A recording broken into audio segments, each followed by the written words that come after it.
इंदौर के एमवाई अस्पताल में एक बार फिर से बड़ी लापरवाही हुई उजागर। 2 नवजातों को चूहों ने कुतरा। डीन ने बनाई जांच कमेटी। 5 साल से नहीं हुआ था पेस्ट कंट्रोल। मध्य प्रदेश में नहीं थम रहे लव जिहाद के मामले। अश्लील वीडियो बनाकर हिंदू लड़की का बलात्कार और ब्लैकमेलिंग। एफआईआर के लिए भी पीड़िता को करना पड़ा लंबा इंतजार। भोपाल में शारिक मछली के साथी शैलेश सिंह ने दी धमकी। सरतन से जुदा करने को लेकर सोशल मीडिया पर किया पोस्ट। पीड़ित ने की सुरक्षा की मांग। मुख्यमंत्री आवास पहुंचे शिवराज सिंह चौहान। सीएम डॉक्टर मोहन यादव ने की मुलाकात। फूलों से हुआ जोरदार स्वागत। कई महत्वपूर्ण मुद्दों पर हुई चर्चा। जबलपुर में एटीएम चोरी मामले में बड़ा खुलासा। भांजे की स्कूल फीस भरने नहीं था कैश। मौसी ने बनाया खतरनाक प्लान। पैसे तो नहीं मिले पर हो गई जेल।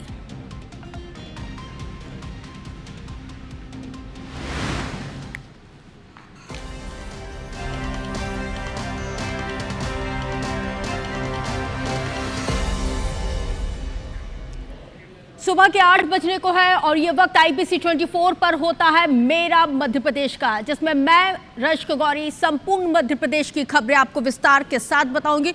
ये भी बताती हूँ कि आज हम किन खबरों पर करेंगे बातचीत, किसको नहीं मिले पैसे और क्यों हो गई है जेल, ये भी मैं आपको बताऊंगी। तो वहीं मध्य प्रदेश आखिर क्यों लव जिहाद का एपिसेंटर बनता जा रहा। इतने कड़े कानून होने के बावजूद भी कोई लगाम इस पूरे मामले में क्यों नहीं लग पा रही है, क्यों बार बार इस तरह के मामले आ रहे हैं और आखिर किसने दी है सरतन से जुदा किए जाने की धमकी और क्यों एक बार फिर से चूहों ने मासूम बच्चों को अपना शिकार बनाया। इन तमाम खबरों पर विस्तार के साथ करेंगे चर्चा और शुरुआत करेंगे मध्य प्रदेश की व्यावसायिक राजधानी इंदौर से, जहां पर इंदौर के एमवाई अस्पताल में एक बार फिर से बड़ी लापरवाही उजागर हुई है। 2 नवजात बच्चों को चूहों ने कुतरा है। एक शिशु के हाथ में चूहों ने कुतरा है तो वहीं दूसरे शिशु के शरीर के कुछ हिस्सों को चूहों ने कुतर दिया है और इन दोनों ही बच्चों की अभी जो स्थिति है फिलहाल स्थिर बताई जाती है। घटना के बाद डीन ने जांच कमेटी का गठन कर दिया है, जांच के आदेश दे दिए हैं। लेकिन बड़ा सवाल यह है कि मध्य प्रदेश के अस्पतालों में, मध्य प्रदेश के मेडिकल कॉलेजों में इस तरह की घटनाएं क्यों आम हो चली हैं।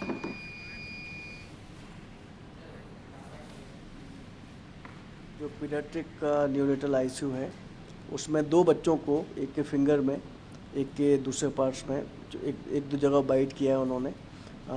मैंने खुद जाके देखा है वार्ड में। वो बच्चे अभी अच्छे हैं। इसके विषय में किस लेवल पर चूक है वो चेक कर रहे हैं और सुपरिटेंडेंट साहब को मैंने एक जांच कमेटी के लिए बनाने के लिए कहा है। इससे ऐसी घटनाओं की पुनरावृत्ति ना हो और किसी को कोई नुकसान ना हो। बिग ब्रेकिंग आपको राजधानी भोपाल से, जहां पर शारिक मछली के साथी शैलेश सिंह ने यहां पे धमकी दी है। अब धमकी भी जान लीजिए, सरतन से जुदा किए जाने की धमकी दी है। नाम है शैलेश सिंह, जो धमकी दे रहे हैं सरतन से जुदा किए जाने को लेकर। अभिषेक जैन नाम के युवक को इसे शैलेश सिंह जो है उसने धमकी दी है। सोशल मीडिया में गला काटने की धमकी दी है। मध्य प्रदेश सरकार के एक मंत्री को भी इन्होंने चेतावनी दी है कि हालांकि वायरल होते ही इन्होंने अपनी पोस्ट को हटा लिया है, डिलीट कर लिया है। पीड़ित अभिषेक जैन ने इस पूरे मामले में अब जिला प्रशासन के साथ ही पुलिस से सुरक्षा की गुहार लगाई है। तो शारिक मछली याद है कि किस तरह से इन पर कार्रवाई की गई है। ड्रग्स का सिंडिकेट ये मास्टरमाइंड बताया जाता है और जब इसके यहाँ बुलडोजर कार्रवाई हुई उसके बाद से जो इसके जो साथी हैं वो अब खुद अपना सर उठाने लगे हैं और सर तन से जुदा किए जाने की धमकी यहाँ पे शारिक मछली का साथी शैलेश सिंह है उसने दी है।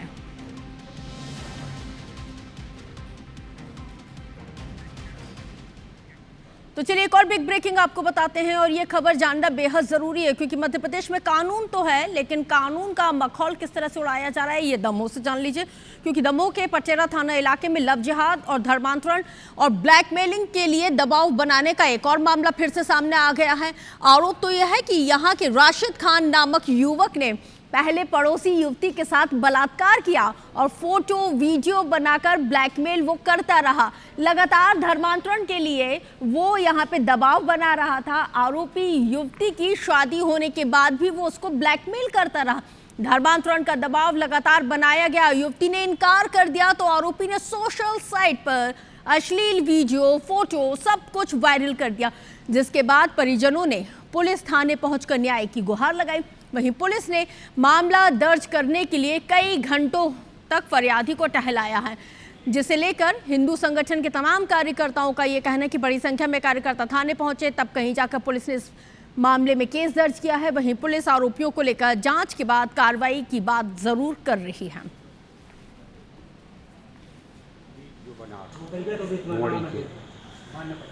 पूछ कर भी आई थी, अब क्या वही कल परसों वीडियो बना कर सपरे में मोबाइल पर कर दो तो पता चल।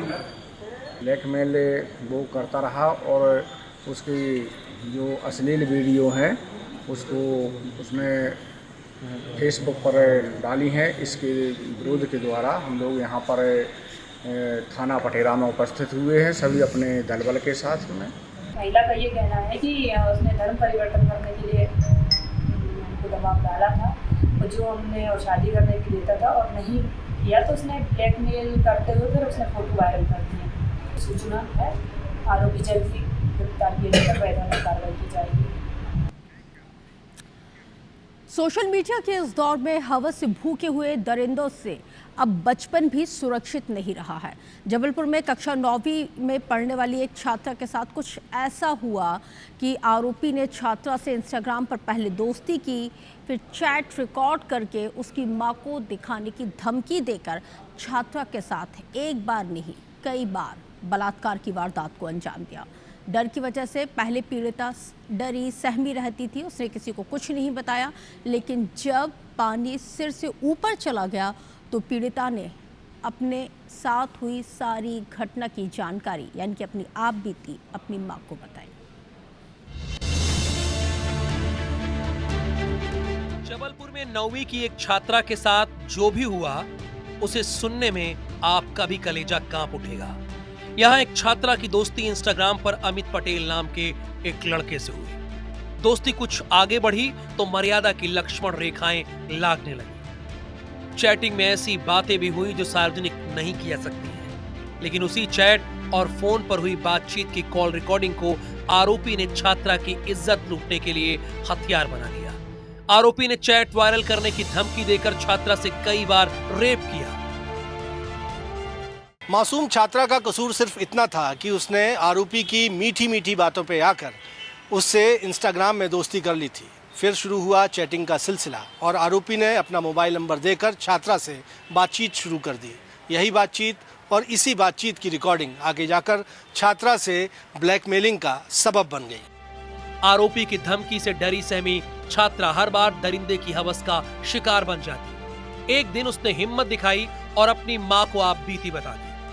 इसके बाद मां ने गढ़ा थाने में रिपोर्ट दर्ज करवाई, जिस पर पुलिस ने आरोपी के खिलाफ केस दर्ज कर लिया। सोशल मीडिया से ही इनका परिचय हुआ था और परिचय होने के बाद इनमें आपस में इनकी चैटिंग होने लगी और चैटिंग के बाद ये एक दूसरे में मिलने लगे और मिलने के बाद फिर अमित पटेल ने उसका फायदा उठाकर उसके साथ ये दुष्कर्म की घटना को अंजाम दिया था। पुलिस अब उसकी तलाश कर रही है। आरोपी हर बार छात्रा से ये कहकर रेप करता था कि शारीरिक संबंध बनने के बाद वो चैट हिस्ट्री डिलीट कर देगा, लेकिन वो ऐसा नहीं करता था, बल्कि हर बार यही कहकर मासूम को अपनी हवस का शिकार बनाता था। हवस की भूख में कोई शख्स कितना गिर सकता है, ये बात इस पूरी वारदात को देखकर समझी जा सकती है। बताया जा रहा है कि आरोपी जबलपुर के एक निजी कॉलेज का छात्र है, जिसने 9वीं की छात्रा को इस तरह से ब्लैकमेलिंग कर रेप का शिकार बनाया। देखना होगा कि पुलिस कब तक इसे सलाखों के पीछे भेज पाती है। कैमरामैन अखिलेश दुबे के साथ विजेंद्र पांडे, IBC 24, जबलपुर। इसलिए बहुत ज़्यादा ज़रूरी हो जाता है कि अपने बच्चों के साथ खुलकर संवाद किया जाए और उनको सोशल मीडिया के पॉजिटिव और नेगेटिव एस्पेक्ट बताए जाएं, ताकि वो जब भी इस तरह की किसी चीज़ों में फंसते हैं तो वो आसानी के साथ आपसे चीज़ों को शेयर कर सकें, ना कि इस तरह के दलदल में वो फंसें और उनके साथ इस तरह की हैवानियत और उनका बचपन छीना जाए। बात करेंगे दमोह से, जहां पर दमोह शहर के चैनपुरा इलाके में एक सनसनीखेज मामला सामने आया है। यहां पर एक नाबालिग लड़की बंद कमरे में बेहोश स्थिति में मिली है।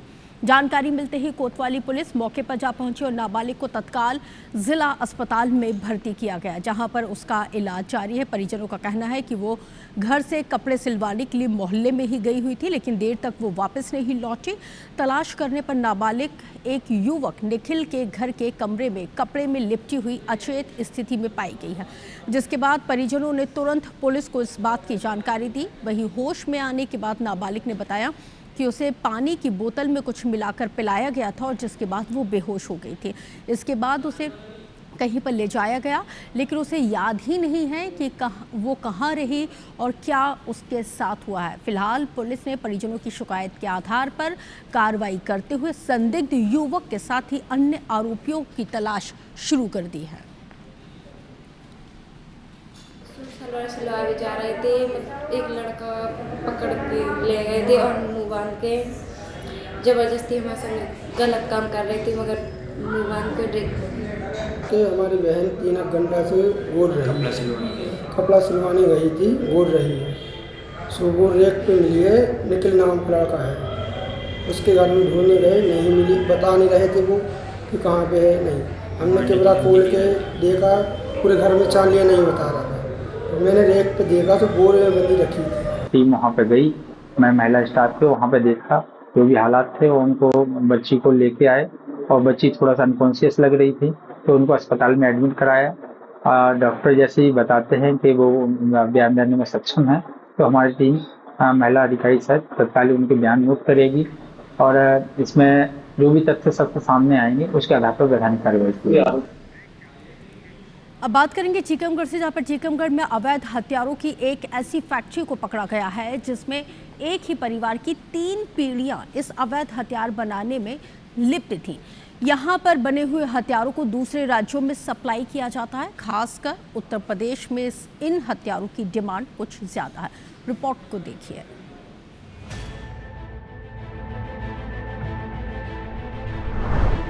अवैध हथियारों का खानदानी धंधा, 3 पीढ़ियों से चल रही थी फैक्ट्री। एमपी और यूपी में बेचे जाते थे हथियार। जी हां, टीकमगढ़ में अवैध हथियार बनाने की एक खानदानी फैक्ट्री चल रही थी, जिसे दादा, बेटा और फिर पोता संचालित कर रहा था। सोमवार को भोपाल क्राइम ब्रांच ने इनपुट मिलने पर छापा मारकर इसका भांडाफोड़ कर दिया। मौके से कई मशीनें, पिस्टल, लोहे के फ्रेम, ट्रिगर, कारतूस, मैगजीन और अन्य कारपुर्जे जब्त हुए हैं। पुलिस ने मामले में कई आरोपियों को गिरफ्तार भी किया है। लोगों को इन्फॉर्मेशन मिली थी कि कुछ एक व्यक्ति है जो हथियार से जुड़ा है, हथियार इसके पास है, तो उस व्यक्ति को पकड़ा। तो मुख्तार जो व्यक्ति निकला, जो भोपाल में कुछ दिन से रह रहा, परंतु झांसी का रहने वाला है। इसके प्रमाइस पर रेड करी, जहाँ पर इसकी जगह पर काफ़ी हथियार बने हुए और काफ़ी अधबने हुए उनके मटेरियल्स, उनके जो कलपुर्जे होते हैं वो, और काफ़ी जो रॉम सामान होता है, इससे कई सैकड़ों की मात्रा में हथियार से बनाए जा सकते हैं। असल में क्राइम ब्रांच ने भोपाल में मुख्तार खान नामक युवक को अवैध पिस्टल के साथ गिरफ्तार किया। पूछताछ में मुख्तार ने इस फैक्ट्री की जानकारी दी, जिसके बाद क्राइम ब्रांच की टीम मौके पर जब दबिश दी तो टीम भी हैरान रह गई। यहाँ कृषि यंत्रों और लोहे के पुर्जे बनाने के नाम पर अवैध पिस्टल बनाए जा रहे थे। जांच में ही पता चला कि आरोपी सुरेंद्र विश्वकर्मा के पिता आनंदी विश्वकर्मा पहले ये फैक्ट्री चलाता था। उसके बुजुर्ग होते ही सुरेंद्र ने जिम्मा संभाला, लेकिन उसके एक मामले में जेल जाने के बाद सुरेंद्र के बेटे ने इस फैक्ट्री की कमान अपने हाथ में ली। हथियार बनाने में आरोपी अपने रिश्तेदारों को भी काम पर रखते थे ताकि फैक्ट्री का पर्दाफाश न हो। लगभग वो 3 पीढ़ी से लेत मशीन पे काम कर रहे हैं, तो इसलिए न परिवार ही इस मामले में शामिल रहता है। इसके मामले में प्राइवेसी भी रहती है कि हथियार कब बनाना है, कैसे बनाना है, रात में बनाना है, कब छुप के बनाना है, तो इससे परिवार को मालूम रहता है। ये फैक्ट्री 35 साल से भी ज्यादा समय से चल रही थी, लेकिन स्थानीय पुलिस को इसकी भनक तक नहीं लगी, जिससे कई सवाल भी खड़े हो रहे हैं। आखिर 35 सालों से अवैध हथियारों की ये फैक्ट्री किसके संरक्षण में चल रही थी? IBC 24 भोपाल। बिग ब्रेकिंग आपको राजधानी भोपाल से बताते, जहां पर मध्य प्रदेश के किसानों को बहुत बड़ी राहत। जी हां, लक्ष्य से 68,000 टन ज्यादा मूंग खरीदेगी अब भारत सरकार। इसके साथ ही 3,51,000 टन की लक्ष्य को यहां पे निर्धारित किया गया था। राज्य सरकार ने भी इतना ही लक्ष्य अपनी ओर से रखा था। समर्थन मूल्य पर मूंग बेचने 2,94,488 किसानों ने अपना पंजीयन कराया। बिग ब्रेकिंग इस वक्त आपके टेलीविजन स्क्रीन पर। तो मध्य प्रदेश के किसानों के लिए बहुत बड़ी राहत, बहुत बड़ी सौगात की खबर। लक्ष्य से आपको बताते चले कि 68,000 टन ज्यादा मूंग की खरीदी करेगी भारत सरकार। 3,51,000 टन का लक्ष्य निर्धारित केंद्र सरकार की तरफ से किया गया था। राज्य सरकार ने भी इसी लक्ष्य को अपनी ओर से रखा हुआ था, लेकिन अब समर्थन मूल्य पर मूंग बेचने के लिए जिस तरह से 2,94,488 किसानों ने पंजीयन कराया है, और ये एक राहत भरी खबर है क्योंकि 68,000 टन से ज्यादा मूंग खरीदी यहाँ पे भारत सरकार करने जा रही है। बात करेंगे ग्वालियर से इस वक्त की बिग ब्रेकिंग आपको बताते हैं, जहाँ पर भितरवार में खाद की किल्लत यहाँ पे देखने को मिल रही। सुबह से ही खाद लेने के लिए कई महिलाएं पहुंची हुई हैं, सैकड़ों की संख्या में। इन महिलाओं को साफ तौर पर तस्वीरों में देखा जा सकता है। किसानों के साथ बड़ी संख्या में महिलाएं पहुंची हैं। कल खाद के लिए इनको टोकन मिला हुआ था और पुलिस की निगरानी में अब खाद का वितरण किया जा रहा है, खाद को बांटा जा रहा है। बिग ब्रेकिंग आपको बता रहे हैं क्योंकि ग्वालियर, चंबल और कई जगहों से, मुरैना से, भितरवार से लगातार इस तरह की तस्वीरें सामने आ रही हैं क्योंकि खाद इनको नहीं मिल रही है और जिसकी वजह से इन लोगों को भारी दिक्कतों का सामना करना पड़ रहा है। तो बिग ब्रेकिंग देख लीजिए किस तरह से यहाँ पे तस्वीरें सबसे पहले हम आपको दिखा रहे हैं कि खाद की किल्लत से ये किसान खासे परेशान हैं। अपने घर की महिलाओं के साथ ये पहुंचे हुए हैं और क्योंकि कल इनको टोकन मिला हुआ था और आज इनको खाद मिलनी है। आपको बताते चले कि सैकड़ों की संख्या में यहाँ पर महिलाएं मौजूद हैं। किसानों के साथ बड़ी संख्या में महिलाएं पहुंची हुई। पुलिस की निगरानी में अब इन खाद को बांटा जा रहा है।